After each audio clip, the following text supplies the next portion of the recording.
Hello, this is the Lord's Legion yet again, and welcome back to another Lord Speaks. And I know it's been a long time since I've done one of these, but truth be told, I haven't really had anything to really talk about.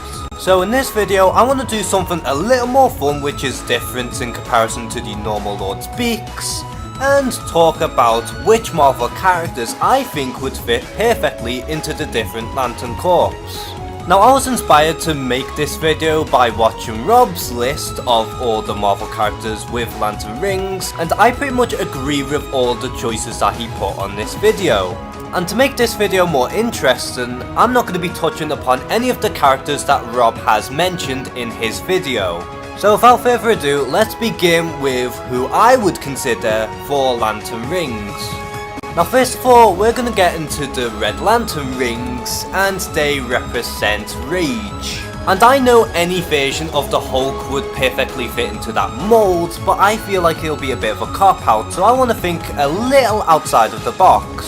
So who I would think would be perfect for a Red Lantern would be Wolverine.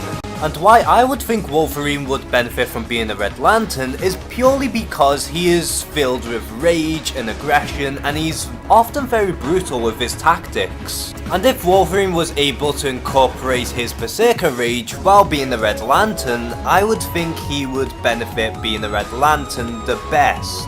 Moving on, we get to the Orange Lantern, which represents greed. And although many of the main Marvel villains could fit into that mold perfectly, I think the best villain for that would be Loki. And the reason why I say Loki is because he always craves for power and dominance. We always see Loki trying to be the king of Asgard and rule the 9 realms, and not only that, he always craves on being better than Thor. Loki is a character that always wants and wants and wants, and even when he teams up with certain enemies, he always backstabs them in the end so that he can have things for himself. Up next we get to the Yellow Lanterns, which symbolises fear. And again, many of the Marvel villains could fit into that mold very well.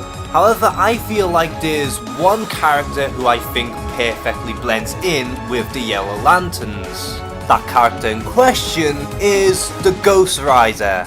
And why I picked the Ghost Rider is because he often uses fear and intimidation as his method of torturing his enemies. Not only that though, the Ghost Rider has the ability of using his pen and stare, in which makes his victims tremble in fear and regret their sins, making his enemies fear the Ghost Rider for the rest of their lives. Now we get to the Green Lanterns, in which represents willpower. And without a shadow of a doubt, I would give this to Spider-Man. And why I say Spider-Man deserves to be a Green Lantern is because he has such a powerful willpower. Time after time he has overcome so many impossible feats. And despite how many things would seem impossible for Peter Parker, no matter what, Spider-Man would try his very best until he draws his last breath. And even if his loved ones are dead or in danger, he will never give up. Now we get to the Blue Lanterns, in which represents hope. And I think a relatively good choice for a Blue Lantern would be Thor. And why I say Thor is because he often inspires those who are in danger and always inspires the Avengers as well as other Asgardians. Thor often motivates his teammates, and even when they're at a major battle that seems impossible, Thor is often the one who gives them hope and inspires those to the battlefield. Now we get to the Indigo Tribe, which represents compassion. And I think the character that best fits into that mold would be Professor X. And why I think Professor X would fit into that mold perfectly is because he often has pity and sympathize with other mutants around the world. And Professor X wants everyone to be at peace, and so he wants to teach younger mutants into being happy the way they were born and essentially be accepted. And Professor X even believes in second chances and would do that to even former enemies. Now we get to the Star Sapphire Corps, which represents love. And this was a rather difficult one to pick, but ultimately I decided to go with the Scarlet Witch. And the reason why I picked the Scarlet Witch is because she often expresses her love countless times, whether it be for her children, her brother, her father, or even the Vision. And because how Wanda's love is so strong, it makes her loyal and would often protect those that she loves. Now we get to the Black Lanterns, in which represents death. And again, this was a rather difficult choice, but ultimately I decided to go with Galactus. And the reason why I picked Galactus for a Black Lantern is because in a similar fashion to Thanos, Galactus is pretty much the avatar of death. Plus Galactus debatably has the highest kill count in all of the Marvel Universe. And Galactus' main role in the universe is essentially to kill off different planets, which is part of an endless cycle in the universe.